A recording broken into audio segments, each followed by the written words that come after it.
నమస్కారం. నేను జ్యోతిష శిరోమణి జ్యోతిష రత్న doctor GBB Muralikrishna, బ్రాహ్మణ వీధి, ముత్తుకూరు. దీపావళి అక్టోబర్ 20 సోమవారం జరుపుకోవాలా, అక్టోబర్ 21వ తేదీ మంగళవారం జరుపుకోవాలా అనేది ధర్మ సందేహం. చాలా మందికి సందేహం కలుగుతూనే ఉంది. మనకు ధర్మశాస్త్రాల్లో చాలా నిర్దిష్టంగా చెప్పబడి ఉంది. ఏమని చెప్పబడిందంటే, అమావాస్య గడియలు సూర్యాస్తమయం తర్వాత కనీసం 2 గంటల సేపు ఏ రోజైతే ఉంటుందో ఆ రోజు రాత్రే దీపావళి జరుపుకోవాలి. మరి దాని ప్రకారంగా అక్టోబర్ 20వ తేదీ సోమవారమే మనం దీపావళి జరుపుకోవాలి. ఎందుకంటే అక్టోబర్ 20వ తేదీ సోమవారం మధ్యాహ్నం 3:45 చతుర్దశి పూర్తయిపోయి అమావాస్య వస్తుంది. ఆశ్వేజ అమావాస్య వస్తుంది. బాగా గుర్తుపెట్టుకోండి. 20వ తేదీ సోమవారం మధ్యాహ్నం 3:45 అమావాస్య గడియలు వస్తాయి.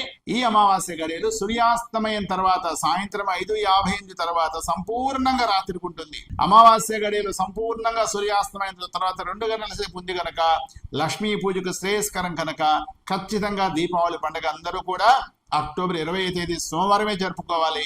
ఇలా ఇందులో ఎటువంటి సందేహము లేదు. 21 మంగళవారం ఎందుకు కాదో చెప్తున్నాను. అమావాస్య గడియలు 21వ తేదీ మంగళవారం సాయంత్రము 5:54 వరకు ఉంటుంది. అంటే సూర్యాస్తమయం తర్వాత 2-3 నిమిషాల వరకే ఉంటుంది. 2 గంటల సేపు అసలు ఉండనే ఉండదు. కాబట్టి దయచేసి ఎలాంటి సందేహం లేకుండా అందరూ అక్టోబర్ 20వ తేదీ సోమవారమే దీపావళి జరుపుకోవాలి. అయితే ఈ దీపావళి జరుపుకోవడంలోని విధి విధానాలు చెప్తాను, అందరూ జాగ్రత్తగా వినండి. అసలు మనము దీపావళి పండుగ ఎందుకు జరుపుకుంటాం, ఇది చాలా అవసరం. మీకు నరకాసుర వధ తెలుసు. శ్రీకృష్ణుడు సత్యభామ చేత నరకాసురుని చంపించడం అందరికీ తెలుసు. నరకాసురుడి అసలు పేరు భౌముడు. అంటే వరాహస్వామికి భూదేవికి జన్మించిన బిడ్డే భౌముడు. ఈ భౌముడు పెరిగేటప్పుడు ఒక రాజుగా అవతరించి చాలా దుర్మార్గాలు చేస్తూ ప్రజలను హింసిస్తూ ఉండి చాలా నీచమైన పనులు చేస్తూ దేవతలను ఎదిరించే పరిస్థితికి వస్తే విష్ణుమూర్తి చేత చంపబడడు అనేటువంటి ఒక వరం పొందాడు గనక ద్వాపర యుగంలో శ్రీకృష్ణ పరమాత్మ సత్యభామ చేత ఈ నరకాసుని చంపించడమే నరక చతుర్దశి. గుర్తుపెట్టుకోండి. దాని పండగ అందరూ మనం దీపావళి జరుపుకుంటున్నాం. అయితే ఈ దీపావళి అందరూ బాగా గుర్తుపెట్టుకోవాల్సిన అంశం ఏంటంటే, ప్రధానంగా దీపావళి రోజున సూర్యాస్తమయం తర్వాత దీపావళి వస్తుంది కదా, 20వ తేదీ సోమవారం. అందరి ఇళ్లలో దీపాలు పెడతాం. దీపాలు పెట్టేటప్పుడు ఒక శ్లోకం చెప్తాను, గుర్తుపెట్టుకోండి. దీపం జ్యోతి పరబ్రహ్మ దీప సర్వతమోపహ దీపేన సాధ్యతే సర్వం సంధ్యా దీప నమోస్తుతే. ఈ శ్లోకాన్ని చెప్తూ దీపాలు పెట్టాలి. కార్తీక దీపాలు పెట్టినా ఈ శ్లోకం చెప్పుకోవాలి. దీపావళి దీపాలు పెట్టినా ఈ శ్లోకం చెప్పుకోవాలి. ప్రతినిత్యం ఇంట్లో లైట్ సంధ్యా సమయంలో మనము తలుపు వేస్తాం. దొడ్డు తలుపు వేసి వాకిలి తలుపు తీసి లైట్లు వేస్తాం. లైట్లు వేసినప్పుడు ఈ శ్లోకం చెప్పుకుంటే ఆ ఇంట్లో లక్ష్మీ అమ్మవారు దీపం వెలుగులో ఉంటుంది. మరి దీపావళి రోజు దయచేసి మీరు లక్ష్మీ పూజలు సాయంత్రం 6 గంటల నుంచి 8 గంటల మధ్యలో ఎప్పుడైనా చేసుకోండి. ఎవరి శక్తి కొలది వాళ్ళు చేసుకోండి.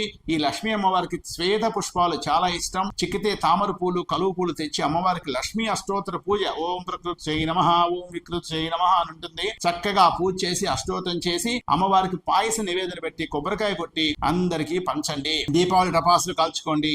మనం ఎంత దీపావళి టపాసులు ఎంత కొన్ని కాల్చుతున్నాం అనేది ముఖ్యం కాదు. మన చుట్టూ పేదవాళ్ళు ఉంటారు, పాపం కాలనీలో పేదవాళ్ళు ఉంటారు. ఆ పిల్లలు కూడా టపాసులు కొనివ్వండి. అవకాశం ఉన్న మేరకు చాలా మంచి జరుగుతుంది. దీపదానం చేయండి, చాలా మంచి జరుగుతుంది. అయితే ఇప్పుడు సందేహం ఏంటంటే, మరి దీపావళి 20వ తేదీ కదా, మరి నరక చతుర్దశి ముందు రోజు ఉంటుంది కదా అనుకుంటారు. కానీ బాగా వినండి, నరక చతుర్దశి ప్రమాణం ఏం తెలుసా? నరక చతుర్దశి ఎప్పుడు కూడా సూర్యోదయంతో చతుర్దశి గడియలు ఉండాలి. అదేవిధంగా మనకి ఇక్కడ సూర్యాస్తమయంతో అమావాస్య గడియలు ఉంటే దీపావళి.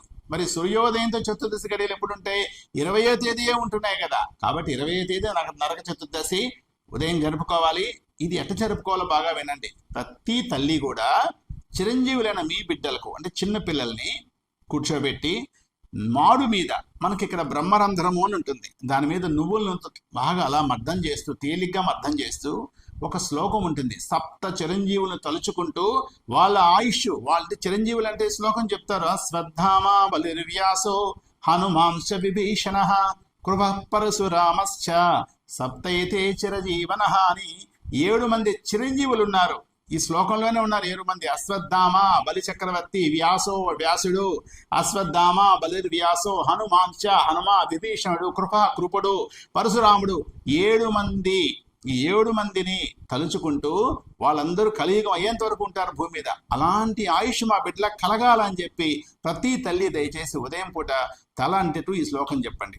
పిల్లలు చిరంజీవులకు ఉంటారు, స్నానమైనాక బట్టలు ధరించడం. ఇకపోతే ఈ విధంగా 20వ తేదీ ఉదయం నరక చతుర్దశి సంబంధించిన కార్యక్రమం, రాత్రి దీపావళి కార్యక్రమం జరుపుకోండి నిరభ్యంతరంగా. అయితే చాలా మందికి వచ్చే సందేహం ఏంటంటే మరి 20వ తేదీ దీపావళి అయిపోతే 21వ తేదీ కార్తీక మాసం ప్రారంభమవుతుంది కదా అని. కానీ అమావాస్య మిగులు ఉంటుంది కాబట్టి కార్తీక మాసం రాదు. సూర్యోదయంతో కార్తీక శుద్ధ పాడ్యం వస్తేనే కార్తీక మాసం. కాబట్టి ఇది ఇక్కడ మీరు అందరూ గమనించాల్సిన అంశము. కాబట్టి అందరూ కూడా నరక చతుర్దశి సంబంధించినటువంటి విషయాలను అందరూ ఫాలో అవ్వండి, ఇళ్లలో చేసుకోండి. దీపావళి కూడా అందరూ చేసుకోండి.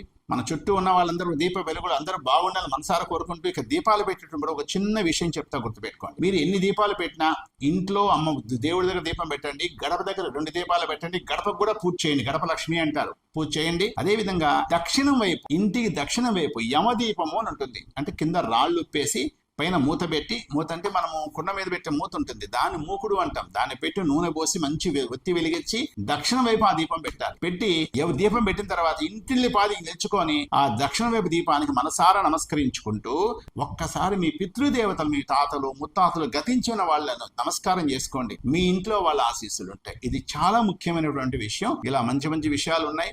మన ప్రతి పండగ కూడా మన ఆధ్యాత్మిక శక్తితో పాటు ముఖ్యంగా దీపావళి అంటేనే శత్రువుల మీద మంచికి విజయం. అంతేకాదు స్త్రీ శక్తి గొప్పతనం చెప్తుంది. కాబట్టి కృష్ణుడు అంతటి వారే సత్యభామకి ఇంత విలువిచ్చాడు. సో ప్రతి ఇంట్లో ప్రతి భర్త కూడా మీ భార్యలకు విలువిచ్చి వాళ్ళని ఎలాంటి ఇబ్బందులు గురి చేయకుండా వాళ్ళ మాట వింటూ అందరూ సంతోషంగా దీపావళి జరుపుకోవాలని మనసారా కోరుకుంటూ మరొకసారి జాగ్రత్త చెప్తున్నాను. దీపావళిలో జాగ్రత్త, మీ పిల్లలు జాగ్రత్త, మీరు జాగ్రత్త. కాళ్ళకు చెప్పులు వేసుకునే టపాసులు కాల్చండి. టపాసుల పిల్లల్ని చాలా దూరంగా ఉంచుకోండి. ముందు జాగ్రత్తలన్నీ తీసుకొని మంచినీళ్ళని దగ్గర పెట్టుకొని జాగ్రత్తగా చేసుకోండి. ఎలాంటి ఇబ్బందులు లేకుండా మీ ఇళ్లలో దీపం జ్యోతి బాగా వెలగాలని మనసారా కోరుకుంటూ మరొకసారి అందరికీ దీపావళి శుభాకాంక్షలు తెలియజేసుకుంటూ ముగిస్తున్నాను. నమస్కారం. విద్యుత్ వినియోగదారులకి శుభవార్త. కరెంటు బిల్లు ఎక్కువ వస్తుంది అని బాధపడుతున్నారా? ఏసీ మరియు ఇతర ఎలక్ట్రికల్ గీజర్లు, హోమ్ అప్లయన్సెస్ వాడకంలో పొదుపు చేస్తున్నారా? ఇప్పుడే నిర్ణయం తీసుకోండి. కేంద్ర రాష్ట్ర ప్రభుత్వాలు పీఎం సూర్యఘర్ పథకం ద్వారా 78,000 సబ్సిడీతో మరియు వినియోగదారులకు తక్కువ ఖర్చుతోనే బ్యాంక్ లోన్ సదుపాయం, తక్కువ 65 పైసల వడ్డీతో మీరు కట్టే కరెంటు బిల్లును బ్యాంకు ఈఎంఐ కట్టే విధంగా ప్రముఖ కంపెనీలు టాటా, అదానీ, వారీ, సోలార్ 25 సంవత్సరాల కంపెనీ వారంటీతో ఉచిత డాక్యుమెంట్ ఛార్జీలతో మా సిబ్బంది ద్వారా నిర్ణీత సమయంలో సమకూర్చబడును. కనుక ప్రతి ఒక్కరూ ఈ అవకాశాన్ని సద్వినియోగం చేసుకోండి. పూర్తి వివరాలకు ఈ క్రింది నంబర్లకు సంప్రదించండి. 9985299995, 9490471476, 9177038604. Terosol green energy solutions private limited. Andhra Pradesh అన్ని జిల్లాల్లో అందుబాటులో ఉన్నాయి.